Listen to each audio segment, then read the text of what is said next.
Restons toujours à Lubumbashi, parlons de la 9e édition d'Expo Béton. Il a pris la parole au Guy Bolanda, directeur général de l'Agence des zones économiques spéciales AZES, a révélé vendredi lors de son intervention à la 9e édition d'Expo Béton à Lubumbashi, dans la province du Haut-Katanga, son engagement à promouvoir un environnement favorable aux investissements et à la transformation industrielle en RDC autour du panel axé à la thématique énergie, eau, zones économiques spéciales, développement urbain, transformation et chaîne de valeur locale. Il a, d'entrée à la matière, présenté les zones économiques spéciales comme un catalyseur au processus de développement des corridors et des villes ainsi que sa contribution dans les climats des affaires en RDC. Selon le directeur général Ogi Bolanda Menga, l'Agence des zones économiques spéciales a en une décennie joué un rôle clé dans l'attraction d'investissements stratégiques, la création d'emplois et la dynamisation du tissu industriel en RDC, dont je vous laisse de suivre l'exposé du directeur général de l'Agence des zones économiques spéciales. Merci beaucoup pour la parole. Mais avant de répondre, je préfère d'abord expliquer c'est quoi l'Agence des zones économiques spéciales. L'AZES que je représente est un établissement qui a été créé en application de la loi 14/022 qui met en place les régimes de zones économiques spéciales. Donc c'est un établissement avec conseil d'administration qui a comme mission essentielle d'administrer, de réguler, de contrôler et de suivre toutes les initiatives ayant trait à l'aménagement des ZES à travers le pays. Donc par rapport à votre question, dès le départ, lorsque l'État congolais avait réfléchi pour mettre en place des zones économiques spéciales, c'était justement pour arriver à offrir un climat des affaires attractif. La vision du gouvernement était que dans ces espaces-là que nous appelons zones économiques spéciales, d'ailleurs comme la loi le dit, une zone économique spéciale est un espace délimité au sein duquel les lois qui sont appliquées sont distinctes de celles qui sont appliquées en dehors de cet espace. Pourquoi le gouvernement a fait cela?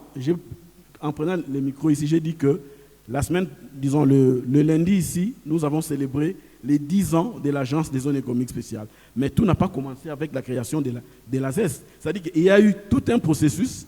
On a fait les études de préfaisabilité, on a fait des études pour arriver d'abord à mettre en place un régime de zones économiques spéciales parce que améliorer le climat des affaires dans son ensemble, c'est la croix et la bannière, comme on dit.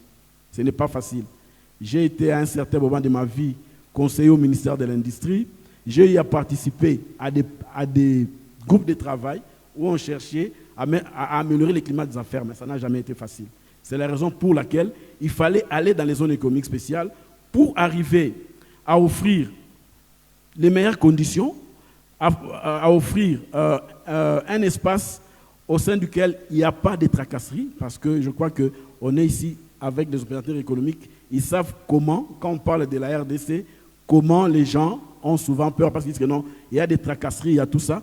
Justement, avec des zones économiques spéciales, l'idée, c'est d'offrir ces cadres-là qui permettent à ce que les entreprises puissent bénéficier de meilleures conditions de travail. Aujourd'hui, par exemple, nous avons déjà quelques projets qui sont en cours. Nous avons à Kinshasa les projets, disons, la zone de Demaluku, qui est déjà opérationnelle. La dame qui vient de parler ici, Madame Nadine, travaille pour la zone de Kin-Malebo. C'est nous, la ZES, qui avons agréé cette zone-là. Il y a de cela 3 semaines avec le ministre de l'Industrie, où il a posé la pierre pour la création de la zone de Moussompo, au Lualaba, pour arriver à mettre en place les usines de production de batteries. Tout ça, c'est pour attirer les investisseurs parce que dans les zones économiques spéciales, il y a tout un régime de facilité. Ces régimes de facilité prévoient pour l'aménageur 20 ans de facilité. Pour les entreprises, 10 ans. Pendant ces années-là, les entreprises sont exonérées de payer certains impôts, de payer certaines taxes. Ils ont des facilités parce que au niveau de la zone économique spéciale, il y aura des guichets uniques. Par exemple, à Kinshasa, déjà dans la zone de Maluku, nous avons construit un immeuble de 3 niveaux qui va abriter les guichets uniques de la zone économique spéciale. C'est au sein de ces guichets uniques que toutes les taxes, s'il y a des taxes à payer, que toutes les facilités, que même les facilités administratives, si on veut avoir par exemple une licence ou une autorisation ou payer certaines taxes, tout doit se faire au niveau de ces guichets uniques. C'est-à-dire que tout ça, c'est pour arriver à offrir de meilleures conditions aux opérateurs économiques pour qu'ils puissent travailler, et parce que nos zones économiques spéciales visent aussi bien les marchés locaux que les marchés extérieurs.